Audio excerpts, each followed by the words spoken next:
चिब्री बादारघाट विधानसभा केंद्र पौर निगम नि ब्रचिसिनि ward number नि नवदिगंतन सिमी बेलतोली थांमने लामा बेलेखेनो हामिया अबहायनो खों खेंका आमसनि लुकुरो दादि ददर हासनि मन्दिर ओकरा अ लामानो स्नामिरिदि हायाके फाइनेसालो कतर जंजाल फाइनाय अबहायनो खों खेंका आमसनि लुकुरो थानाय बिसिकलग रोमै चिब्री बादारघाट विधानसभा केंद्र नि ब्रचिसिनि वार्ड नंबर आमसाय बेलेखेनो लामा हामिया अ लामातै सालब्रुमनो खरक साय बररक थांलासु खलायो बसकांग टेक्से थांकनो एमएलए ज मिना रानी सरकारनि न बबो अ लामातैनो सालब्रुमनो थांलासु खलायो फियाबा लामा सामैनान बागै मुंसाफोनो याप्रि कराक छिया हानिबाय एमएलए खोबै गामि आमसानि खरक साय लुकुरो लामा हामेतैनो थांलासु खलायै मातंगो बादारघाट विधानसभा चौमारनि सिगां गोबां बुथरुबै मिना रानी सरकारनो गप्लाय खायरमानि आमसानि लुकुरनि जंजालनो बुजिवानो शिवानो जंजाल याकाग्रवानो फियाबा चौमारि पेखा एमएलए नि पेखा लामा स्नामना मुंसा याप्रि सेजागलिया हानिबाय सालब्रुमनो लामा हामेतैनो बेलेखिनो किरिकरनि बिसिंतै जंजालनि बिसिंतै थांलासु खलायै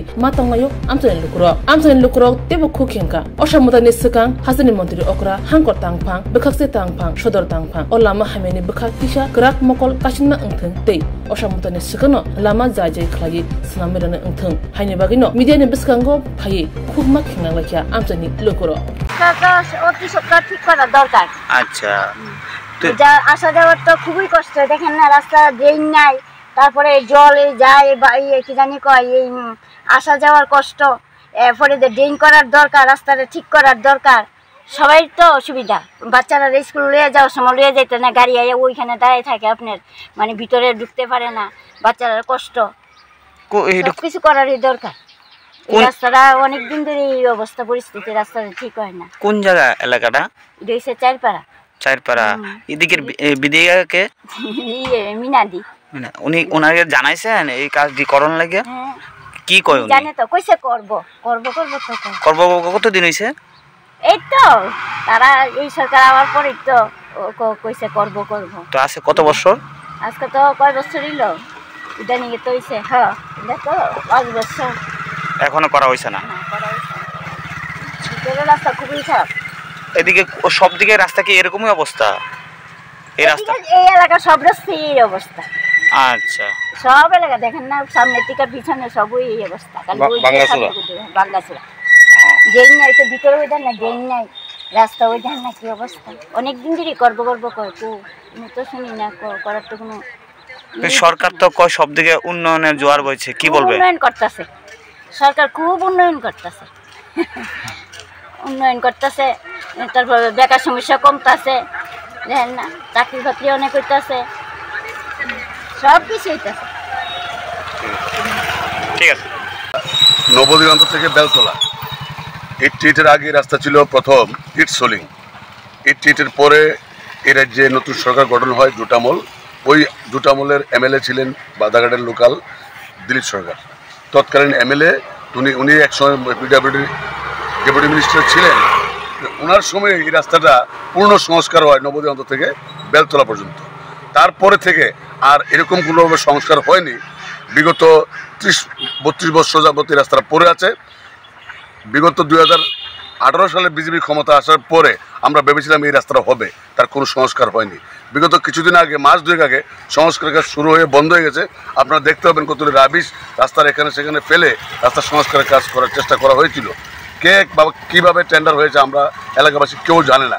এই রাস্তা নবদিগন্ত থেকে বেলতলা অবধি খুবই খারাপ অবস্থা। এই রাস্তায় প্রতিদিন হাজার হাজার লোক এই রাস্তায় চলাফেরা করে। সামনে একটা দুর্গা উৎসব, মহা উৎসব বাঙালির কাছে, আমাদের কাছে, রাজ্যের মানুষের কাছে। তো এই পরিস্থিতি এই রাস্তায় চলাফেরা অযোগ্য হয়ে গেছে।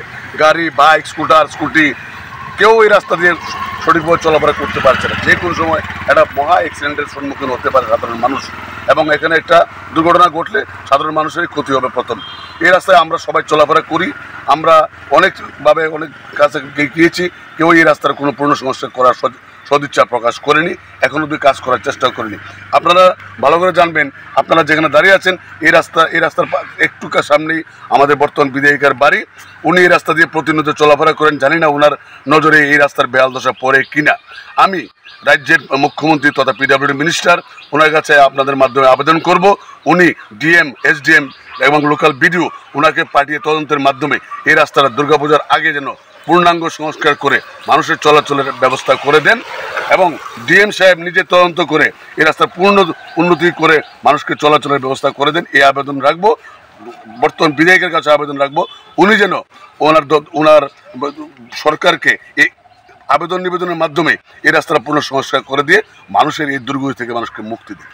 সরকার থেকে তো বলা হচ্ছে যে এখন আর সব দিকে উন্নয়নের বার্তা চলছে, তাহলে আজকের খুদ বিধায়কের বাড়ির সামনে রাস্তা এরকম অবস্থা, এটা কি বলবেন? এটাই তো রাজ্যের মানুষের কাছে একটা বড় প্রশ্ন যে বিধায়কের বাড়ির সামনে নয়, শুধু সর্বক্ষেত্রে আপনি যাবেন ডেভেলপমেন্ট বলতে সবটাই জিরো। ওরা মুখে যেটা বলে এটার কাজে কোনো পরিণতি নেই। আপনারা নিজেরা আজকে সরজমিনে দেখে যাচ্ছেন এই রাস্তার কি বেহাল দশা।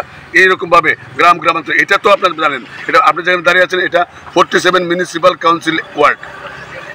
একটা স্মার্ট সিটি যদি এই অবস্থা, আমরা স্মার্ট সিটির স্মৃতির এই যে স্মার্ট সিটি এর একটা অংশীদার আমরা 47 ওয়ার্ড। এটা এই স্মার্ট সিটির অংশীদার হয়েও আমরা সব ডেভেলপমেন্ট থেকে আমরা আজকে এই এলাকার সাধারণ নাগরিক, পথ চলা মানুষ এবং যারা এই রাস্তায় প্রতিদিন যা জার্নি করেন প্রত্যেকে আমরা ডিপ্রাইভ। তাই আবেদন রাখবো আপনারা অতি সত্বর এর উন্নতি করুন। রাস্তা ঠিক হলে ভালো। এটা কোন জায়গা এটা? সাইডপাড়া। আচ্ছা, বিগত কতদিন ধরে এদিক দিয়ে যাতায়াত করেন? অনেকদিন ধরে। মানে কি অবস্থায় রাস্তাটা, কি অসুবিধা? এই তো ভাঙা রাস্তা। ভাঙা রাস্তা। এটা এমএলএ কে? এমএলএ নাম হলো মিনারানী সরকার। তো তাই কি এমনি জানাইছেন যে এরকম রাস্তা অবস্থা খুব খারাপ? আমি তো জানি, সব জানে তাই রাস্তা তো দিকে আসা যাওয়া করে মানুষ তার কাছে কোনা জানে না। এটা কি তানের এলাকার বাড়ির সামনে রাস্তা এটা? হ্যাঁ। আচ্ছা।